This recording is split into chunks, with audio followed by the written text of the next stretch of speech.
5 minutes ago, this place was empty. I'm glad to see a few people showed up. And more coming. Yeah. I don't like just looking into a camera. You don't? No, I can't see them smile. Well, there's that. There's a few people that I just kind of tune in on because they're smiling. You feed off of positive energy or negative energy. And I like to do that. So, wow, what a week it's been. We'll talk a little bit more about it later. But I'm going to pray because we want to get started. Lord, you've been teaching over these last, 10 or 12 weeks about how men can love women better, the way they need to be loved, the way you designed for them to be loved, the way you commanded us to love them. And today we're going to start on the next few chapters of the book, Love and Respect, Lord, and we pray that you open the eyes of the women, that they can see it from the men's point of view and from your point of view of how you made men. Because it's not about being wrong, it's about being different. And it's about each person has their own individual needs, and the more that we can look to meet those needs, the better the relationship will be. And Lord, we come to you about working on our relationship with you first and foremost. Because it's only when we trust you that we trust what you say, and we trust how you tell us to deal with men and women. And Lord, open our eyes, our ears, and our heart that we might receive what you want us to receive. And we ask it in Jesus' name. Amen. Amen.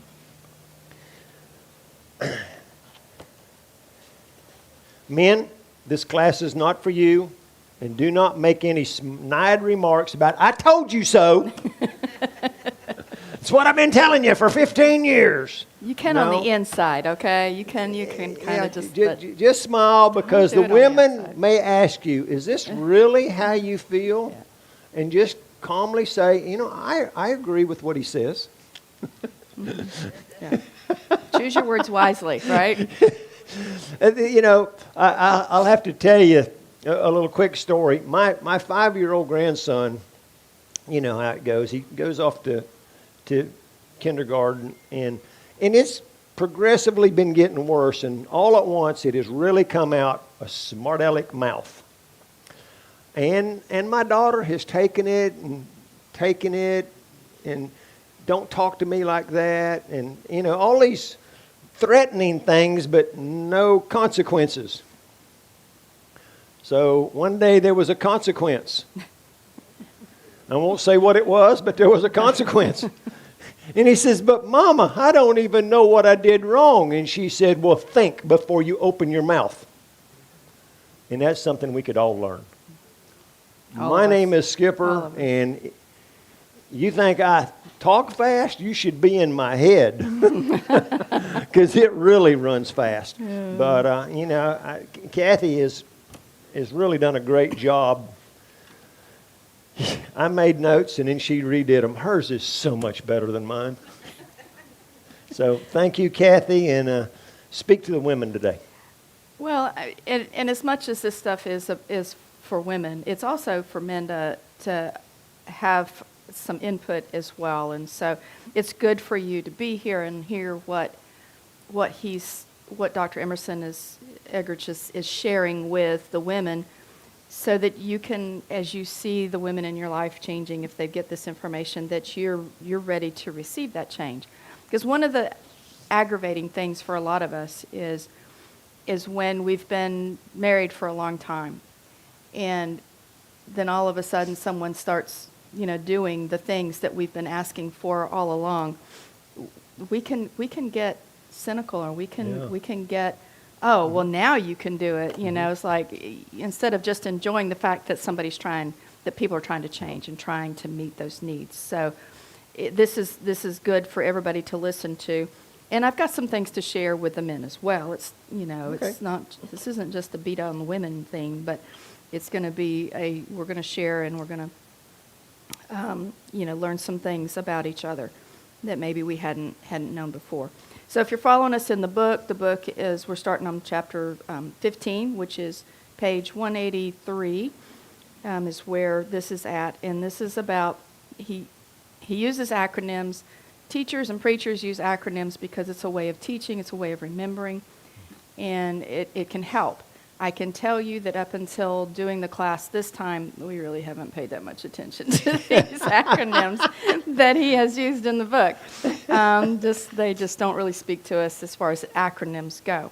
But for some people it does. It makes the learning a little easier because if you think about the word, the acronym, then you can think about the words that go with it.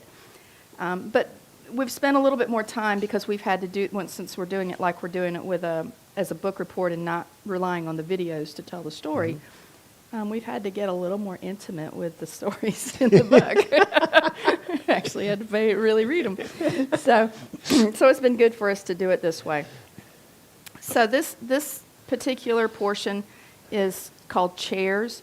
And ladies, this is the energizing cycle. And this is how we can energize our men to be more loving by us being more respectful. And it's a cycle. Everything goes in a cycle. For every action, there is a reaction. Right? So what we want to get are the positive reactions and not the negative reactions. And the only way to get positive reactions is for us to start it off with the positive side, and eventually we can get to positive cycles instead of the negative ones. So he uses the acronym CHAIRS, CHAIRS. And ladies, I'm going to challenge you right off the bat before I tell you what these words are. I'm going to challenge you to think about them in a positive light and not the negative light. If you've had issues with men in the past, if you've had, maybe you had a really strong-handed father or grandfather, or you've suffered at the hands of a man with abuse, you may look at these words in a negative light. So I'm going to challenge you to change your thinking. Let's change the thinking. Don't let these words remind you of the bad. Let's learn what they mean in the good. Let's learn what they mean in the positive. Because these words are based on how God has designed men. And this is just a way for us to be able to relate to it by using these types of words. So don't get all wigged out about it. Change your thinking. If you start to go to the negative side, recognize it and go to the positive side and think about it in that way. So the first words in chairs is conquest. Conquest has a negative overtone to it if you've been abused by a man, right? We think about it medieval times and these types of things that we see in the movies of conquest. And let's switch it up into the positive side. For a man, conquest is about his desire to work and achieve. And it's about conquering those things in his life in the positive way. This is how he's designed. And we're going to talk more about each one of these words in the chapters to come. But I want to give you this overview and then go into each one of these words and what they mean. Hierarchy is the H. That's the next one. A lot of women can go negative with that. Let's don't do that. Let's put this in the perspective that God has of in the home. There is a hierarchy. And when we step outside of that hierarchy, we're going to have problems. Mm-hmm. And so if we stick with God's plan, this is about the man's desire to protect and provide. Authority is the A in chairs. And this is about his desire to serve and to lead. Again, authority could have that negative, I have authority over you. That's not what this is about. This is about the man has a responsibility to serve and to lead. And this is about giving him the authority that goes with the responsibility that he has. Insight is the I. His desire to analyze and counsel. One of the things that I've struggled with in the past is the need to fix it. Right? They're fixers. Our men are fixers. It's how they're designed. God did that. These are things that you're going to have to take up with God if you don't like that. Okay? Don't argue with me about it. Argue with God about it, and you're going to lose. But anyway, you can, if that makes you feel better, go ahead. But this is how they're designed. We've been able to kind of work through that. Before we had this information, it was a struggle because I would share my day with Skipper, and he would want to fix it, right? Well, do this or do that. You know, his mind immediately goes to that. Well, we do that too. Don't we, women? We do that too. We go right into how are we going to make it better for whatever they're doing. Guess what? They don't want to hear that any more than we want to hear them fix our problem, okay? So recognize that. Recognize that this is one of those kind of mutual ground things that we all have this thing in us. It's based on whether we're the nurturer or whether we're the protector of we want to counsel through something. It's part of what God has designed for them in that way. So let's recognize that and work together with that. And we'll talk more about that when we get to that part in the book. The R stands for relationship. Now we think, these are guys that don't care about relationship, right? That's not true. That's not true at all. Men need friends. And JP did a study. Is it Brevier or which one was it where, I think it's the book that Anita's reading now. What's that? Wild at Heart. And I think it's in that book that he talks about, whatever his name is, I can't remember. John Eldridge, thank you. But it talks about men need friends. And we don't think about it because men are tough, and they don't get all gushy and all this kind of stuff. But men need friends, and it needs to be shoulder to shoulder. That's what's respectful to them. And so we'll talk more about that relationship need that they have for that desire for shoulder to shoulder friendship. And the S stands for sexuality. His desire for sexual intimacy. He is designed by God for this. Again, ladies, you don't like it, take it up with God. This is his design. This is how he created them. And while we both need to temper how we feel about this, right, we need to have an understanding of how men are made. And with understanding, we can then become more compassionate towards the needs and the desires that they have. So that's what this class is about, is to bring some understanding. And just like, for children, we've heard this forever. Children spell love how? T-I-M-E, right? Children spell love, T-I-M-E. Well, your husbands and the men in your life, and this isn't just about your husbands, but the husbands and the men in your life, they spell love, R-E-S-P-E-C-T. They spell love with respect. And so in order for you to receive the unconditional respect, unconditional love that you're looking for as women, you have got to learn how to give unconditional respect. It may be one of the hardest things you have to do, but it will change the things in your life and in those that are around you. So any comments? It's like learning to speak a brand new language for both of us. And we don't do it automatically, and we get some of the words wrong. and sometimes it turns out worse instead of better, but we got to keep on. I was thinking about these words, and in my life, I would have definitely picked out different words than conquest and hierarchy and all of that. But what we want to dwell on is his meaning for those words. Forget about the words. What is his meaning for those words? When we think about his desire to work and achieve, you can get on board with that. But so just, these are words that I would never use in my vocabulary, so I don't understand them except for in a negative way. So just keep in mind that it's a language, and it's going to take men a long time to learn how to speak love, and men be easy. It's going to take women a long time to learn how to spell respect. So, okay. All right. So moving on to page 185, you're following in the book. This is about the respect test. And he's got some good stories in here about this. We're not going to read all of those today, but if you've got the book, I would suggest going and reading them, because they can give you some really good ideas on how to figure this thing out. Called respect, that seems so foreign to us. We think we understand it because we know what we like to be respected too as women. But it's just different, ladies. You just got to understand that it has a different flavor to the men. So when what he talks about in here is with the respect test is you got to do some thinking. And depending on how long you've been on the crazy cycle may depend on how long it takes you to really think of things that you respect about your husband.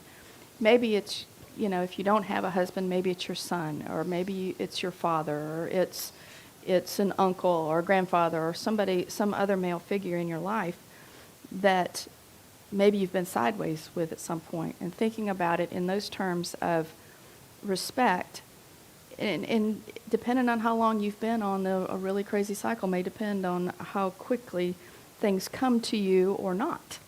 It might take a little time to think about what are some things that you respect about that man that's in your life.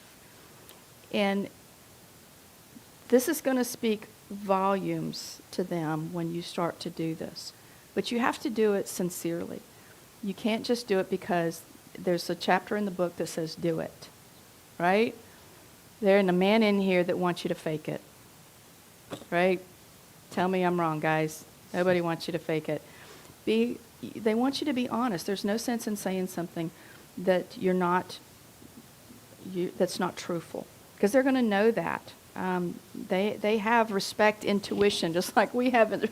We got love intuition. They got respect. They know when respect is real and when it isn't. So don't fake it. But take some time to think about the things that you really respect about that man that's in your life. And if they're a good-willed man and you've had a pretty decent relationship, it probably won't take a lot of time to figure this out. But if you've got a lot of stuff on top of that relationship, a lot of junk, then you got to start peeling things back. And you may even have to go right back to the beginning. What was it that attracted you to them to begin with? And start there. Is he still that person? Is he still doing those things? And find those ways, those things. And I would say write them down, because when you start saying these things, when you start telling your husband that you respect him, he's going to want to know why. He's going to want to know what those things are, and you need to be able to say why. So here's what Emerson suggests for you to do, and he suggests that you casually tell him. You just casual, not face on. Let me tell you how much I respect you. Yeah. That doesn't cut it, right? Don't get in their face. We ladies, we're face on. I can make eye contact, Miss Dina and Miss Barbara and everybody, all the women out here, and we can have a face on. But, the guys aren't all that comfortable. We looking them in the eyeball, Now, JP, he's tough. He'll take it. But, right, Tyler, he'll take it. He's tough, right? But it's not what they're trained. It's not what they're comfortable doing. So try not to do that face-on things. But guys, know that we want to be face-on with you. Know that. And be gentle with that as well. I just had a flash. I had a flash. I think, especially my age group and maybe a little younger and older, the two reasons why we don't like somebody to get in our face. Because in our lifetime, there was two groups of people that got in our face, and we didn't like it either time. And one of them was a mother. How many mothers said, "Look at me when I talk to you"? Don't do that. They didn't marry their mother. And the other was drill sergeants that got right in your face. And what was the purpose of it? They wanted to break you. See where you're breaking from. The whole purpose of drill sergeant and boot camp is to break you. Because when you get captured, they're going to try to break you too. It'll be in your face. So that it just dawned on me when JP's military, Marine, them drill sergeants, they make a woman look like a piece of cake. But those are the images that men have about get in their face, and we don't like it. So, but just a thought. No, that's a great one. That's a great illustration too. It helps paint the picture of why there is that negative reaction by men when we want them to look at us. Mm-hmm. So take the time. But your timing is important when you're going to start doing this. If you haven't ever done it before, timing is essential. You can't just walk into the room and say, "I respect you," and think that they're not going to look at you like you've got three heads. Like, where the heck did that come from? Okay. Yeah, what happened? Yeah. So you don't want to do that. You want it to be casual, but you want your timing to be right in that they don't need to be into something else. Not during a football game, you know, or something like yeah, that. let's don't do that. You know, if football's their thing, right? Don't try to talk to them about this stuff during. It might seem like actually to us is a great time to do it because there's not a whole lot of face on with that, but it's not the right time. And They'll this never is hear why. you. This is why. Men are created to be monodirectional by nature. What is that? What does that mean?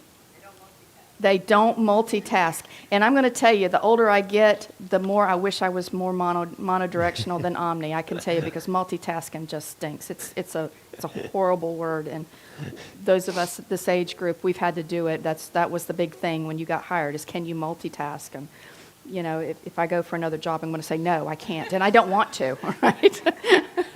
I'm going to lie and say I can't do it because it's terrible because you end up doing too many things at once. But for men, this is how they're designed.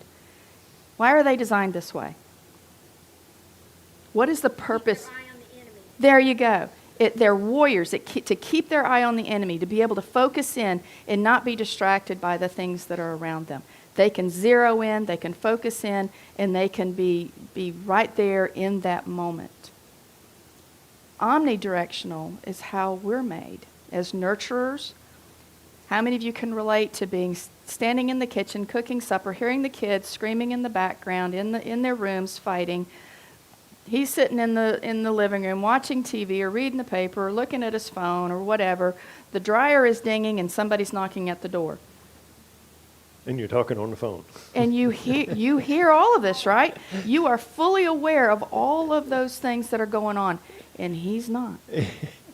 And you're mad because you got it all, right? And we call it selective hearing, don't we?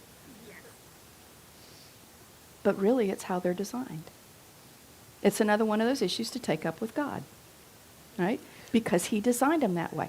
Now, I can tell you that you can be driving along the road, and there can be this movement over in the ditch that's filled with water, and suddenly the peripheral vision kicks in. There's a gator. Where? Right? Right?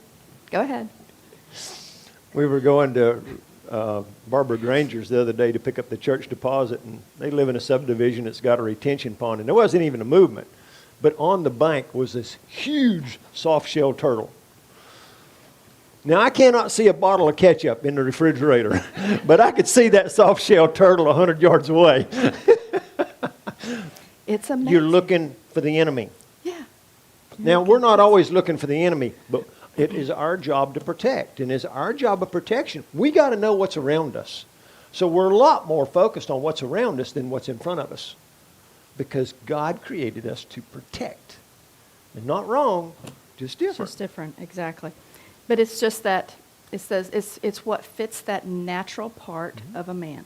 You're created to be hunters. You're created to be conquerors. You're created to protect. You're created to do those things. So those are the things that are going to come natural if you're left to be in the natural. But many times, ladies, and shame on us for doing this, though we did it with great intention, we've taken the manhood out of them. And we have feminized a lot of the men that are in our lives. Our sons, we have feminized them because they're rough and we don't like it. And so we're trying to make them nicer because we don't want them to be rough and we don't want them to fight and we want them to... And these are things that are very natural to them.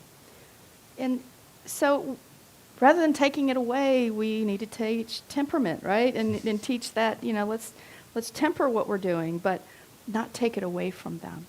Because that's who they are. That's who they're created to be, and there's a very good reason for it. So, anyway, go ahead. Excuse me. There's a mute button over there when you're going to do that.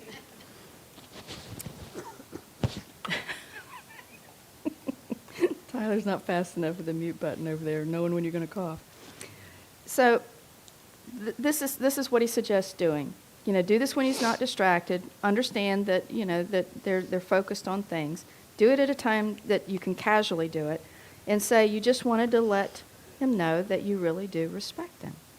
that you are thinking about him and thinking about the things that you respect and just wanting to know that you really do respect, and then walk away. That's what Emerson suggests doing. Now, he may say, like what? He may follow you. There's a story in the book that talks about the man that she does this to her husband, and she walks out, and he's like, wait, what? Like what? He suddenly wants to know what, because it's speaking his mother tongue. When you start talking respect, you start speaking their mother tongue, and not suddenly they're in the moment, right? Won't happen all the time, and we'll talk about that in just a moment, but go ahead. I got to laugh at the comparisons, because when there's a problem in the family and the man says, I'm sorry, the first thing she's going to say, for what? And when a woman says, I respect you, the first thing the man's going to say is, why? And you need to know why. You know, are you going to get in? Are you talking about the note in the briefcase? I wasn't bringing that out specifically, but You know, we'll talk if about you notes. don't, maybe for sometimes it's not walk in and tell him, you know, I respect you. You know, he tells a story about just leaves a note in his briefcase. Leave it at his coffee cup, his chair, his recliner, something. Rather than a marriage book, leave him a note that you respect him. Right. You know, He's not and, gonna read the and marriage maybe a little short reason why. Mm-hmm. You know, when I know, you know, I can say at least I did it the last time I was out of town for a few days. When I make papers for church, I cut them to fit my Bible. So I've got my notes on my Bible. So I've got a lot of little extra pieces on the cutting board. And I don't know, I think I had 7 different little pieces, and I just wrote something really simple. I love you. I miss you. I'll be home at a certain time. And I hid them all over the house. She liked it. We would too. And I appreciate how hard you work. I know you got a lot on your mind, and I'm here to help you. You see what I'm saying? It's a two-way street. Right. All right. Now, your man's not going to get all gushy about it if you do that for him like you would for, you know, him doing it for you. He Like, will oh, inside. that's so sweet. But on the inside, it builds them up. You know, their chest will stick out just a little bit further. Their head will be held just a little bit higher because you are their cheerleader. Right? They look at you that way, and they need you to be that way. So when he says, if he says, for what? You know, like what? Be prepared with your answer, but your answer needs to be sincere. Don't fake it. Be sincere about it. And use, ladies, listen to me, use as few words as possible. They don't need the book version. They need just the little bitty index card version. They don't need the big long story. They may want more of the story. Leave them wanting to know more about the story.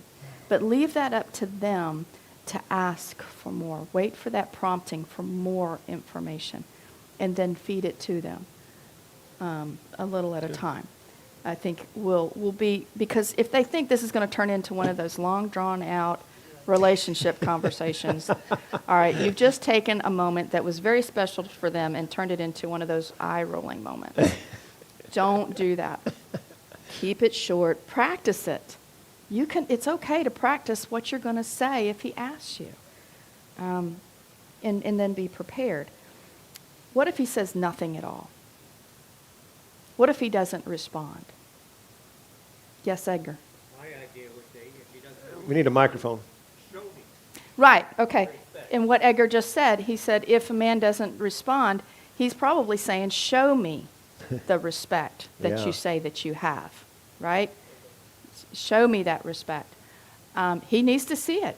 And I'm going to tell you that depending on how long you have spun on the crazy cycle, could definitely, poor Barbara, the longer you've spun on that cycle, the more effort you may have to put into showing it, not just telling it. Yeah, Go ahead. I want to go back for just a moment for the people on Facebook. When we talk about the crazy cycle, there is a issue. The issue can be anything in the world. But what happens when a man acts unloving or a woman acts disrespectful? That creates the crazy cycle, and you don't get a resolution to the problem. You may get through it, but there's no connection at the end. There's no full circle. And the issue becomes unloving and unrespectful. It's not the finances. It's not the children. It's how we interact with each other to come to a solution. So when we keep talking about the crazy cycle, it's about love and respect, not the problem. When you get the love and respect right, when you're both good-willed people, you can come to a solution. Right. Okay. And like I was saying, depending on how long we've been on it, if you've been on the crazy cycle for a long time, you just didn't know. You just didn't have this information. You just didn't know, right? We don't know what we don't know sometimes. And most of the time, we learn by experience. We learn by doing. We learn by doing it wrong. We should learn by doing it wrong. Yeah. Let's hope we do. We hope we learn from it. But your man might be shut down. He may not really trust, depending on how these types of conversations have gone in the past. And it's up to you to build that trust back. You have to take that step. If you want your man to feel that in such a way that he wants to give back to you what you want, you've got to give to him what he wants. And that is unconditional respect. So just know if he says nothing at all, he may be looking for some evidence that it exists. He may be shut down, and you just got to give him time. And I would say this is what, just show him respect regardless of his response. Even if he acts like he doesn't believe you. He might scoff. He might even go, yeah, right. And I mean, that's like an arrow to our heart, isn't it, ladies? But you know what? We may need to just take it. Put your big girl panties on and just take it. Because he may need to express that, yeah, he doesn't believe you. And at least now you know what he's thinking, don't you? If he says something, if he says, yeah, right, you